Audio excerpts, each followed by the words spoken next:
Hello! Today we are going to be reading Life in the Ocean, the story of oceanographer Sylvia Earle by Claire A. Nivola.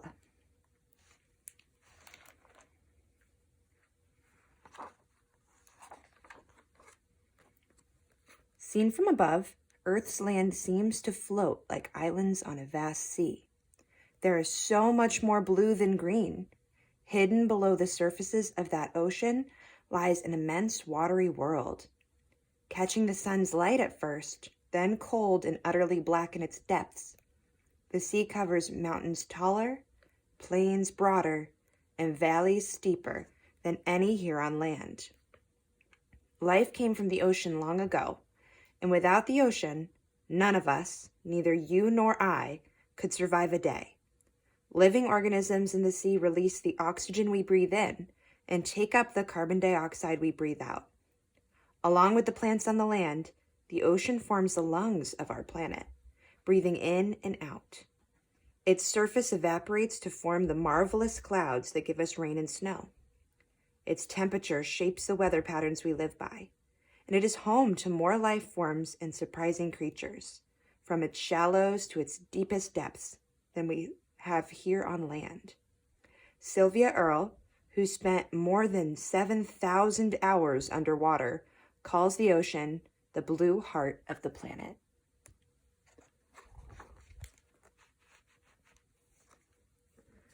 Sylvia began her early childhood inland on an old farm just outside Paulsboro, New Jersey.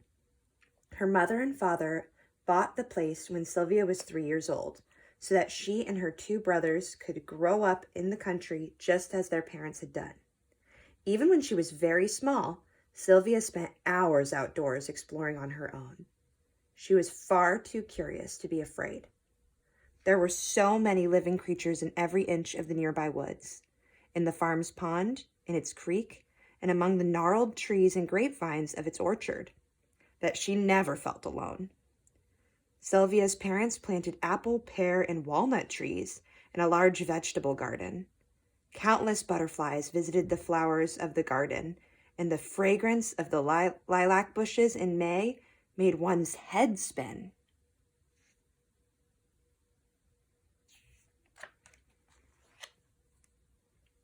Little Sylvia would sit by herself, very still, and for a long time, waiting and watching to see what was going on in the pond or under a fallen tree in the woods. Her mother called these outings investigations. In a notebook, Sylvia described what she saw. The windowsills of the house were lined with her collection jars, which held tadpoles, salamanders, insects, and plants.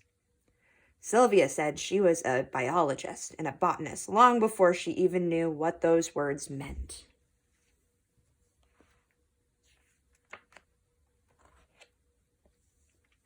When Sylvia was 12, her family moved to Florida.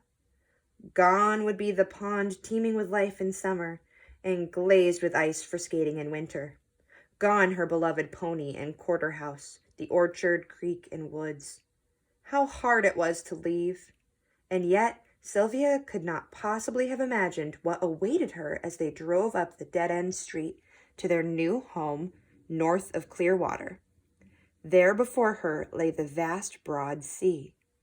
In New Jersey, she had visited the Atlantic Ocean, but this water was a clear blue-green, and it was warm and calm.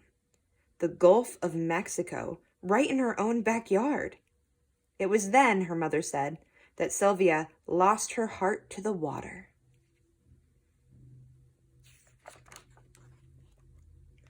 That birthday, Sylvia was given a pair of swim goggles. Floating on the surface of the grassy water, she began her investigations all over again, finding tiny crabs, darting fish, and the occasional seahorse that reminded her of the horse and pony she left behind. Meeting all these new creatures, she said, softened the blow of leaving the farm. How could she feel lonely when every spoonful of water was filled with life? In the library, she found books by the naturalist William Beebe describing the descent into the deep ocean in his bathysphere some 30 years earlier. Sylvia wanted to see what he had seen with her own eyes, and as she grew up, it seemed that nothing was going to stop her.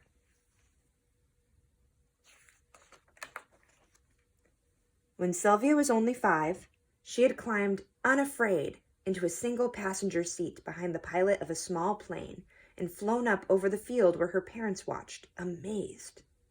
From the age of 16, when she swam 30 feet to the bottom of a river using diving gear for the first time, to scuba diving while researching algae for her university degree, to joining an expedition where she was the only woman among 70 men on a research ship in the Indian Ocean, to leading a team of divers stationed for 2 weeks in a deep-sea laboratory off of the U.S. Virgin Islands, to walking on the floor in an aqua suit that looked like a space suit, to descending 3,000 feet into the Pacific Ocean in a one-person spherical bubble she had helped to design, to plunging 13,000 feet underwater in a Japanese submersible. Sylvia never stopped trying to dive deeper and see more. Again and again, she emerged from her dives to tell us what she had seen. She describes creatures who do not fear her, but rather look at her with the same curiosity she has for them. Take the humpback whale, 40 feet long and weighing 80,000 pounds, who, on the first day of a 3-month whale study, swam straight at her like a freight train bearing down on a mouse. Moments before the collision, the whale swerved gracefully, tilting her head to look into Sylvia's eyes with her own grapefruit-sized eyes, as she slid past inches away at high speed. By the second day, the whales were waiting for the boat. As Sylvia dove into the water, their dark shapes instantly swam swiftly towards her from below. From the start, Sylvia said, I found myself being observed by them.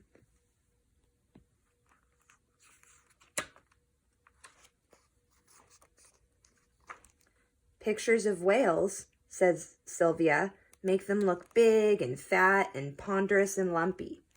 Whales are like swallows, like otters. They move in any direction. They swim upside down. They're vertical. They're every which way. They are sleek and elegant and gorgeous. Among the most exquisite creatures on the planet. They move like ballerinas. Rollicking, frolicking creatures, doing all this wonderful dancing in the sea. Sylvia has even heard whales singing while she has been underwater, and once, the force of the sound waves made her entire body vibrate and shake. Wavelengths of light do not penetrate deep into the water, but sound waves travel 4 times faster in water than in air, so whales can communicate across vast distances. Sylvia says that hearing their haunting and beautiful songs in the sea is like being inside the heart of an orchestra.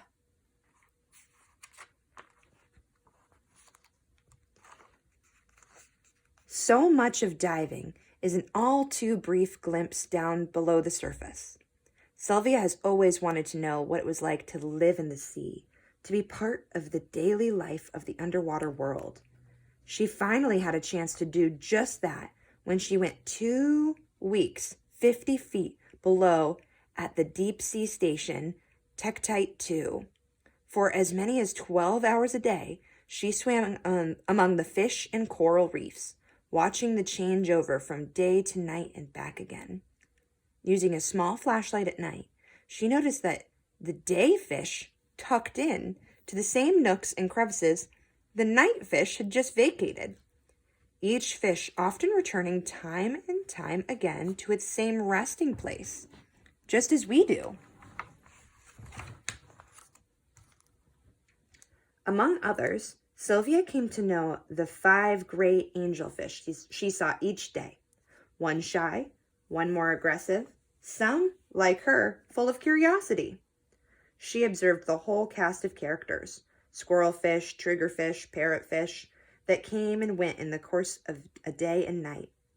The way you get to know a neighborhood if you keep your ears and eyes and heart open. Just as no 2 people are alike, no 2 creatures of the sea are alike. And yet, We all have so much in common. Think of eating and digestion. Sylvia reminds us, lobsters do it, horseshoe crabs do it, sharks do it, we do it. Of that time, she said, I'm changed forever because I lived underwater for 2 weeks in 1970.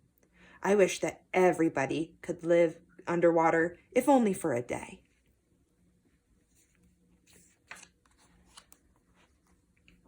Sylvia was just as eager to travel as far down as possible into the deepest ocean.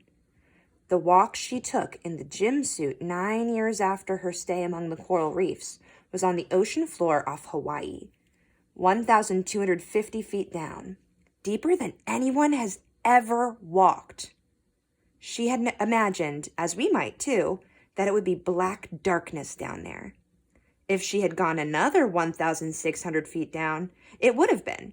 But here, to her delight, the midday sun still sifted its blue light waves through the clear ocean water, and she found herself in a magical twilight of deep indigo. There weren't stars visible, but there were bioluminescent creatures flashing with their blue fire. From the ocean floor sprang a field of bamboo coral, some stalks taller than she was. When she touched the top of the long, pale spirals, little blue donuts of light pulsed down them. When she touched them at the bottom, the same pulses moved upwards, ring after ring of light.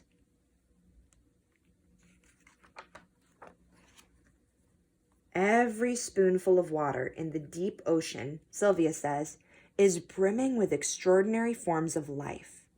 Creatures, each in their own way, sparkle and flash with a light of their own, like fireflies here on land.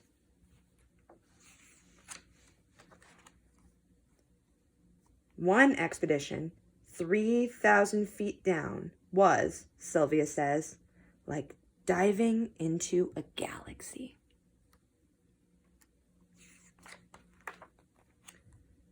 We have explored only 5% of the ocean.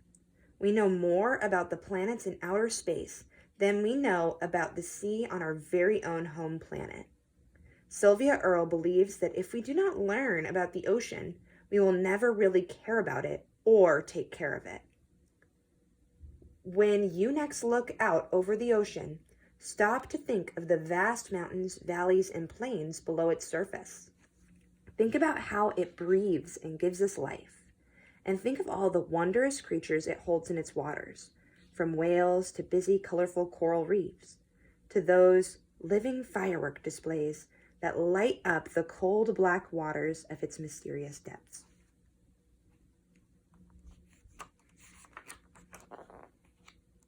All right, my friends, now we have quite the author's note here, listing tons of different things Sylvia has seen in the ocean.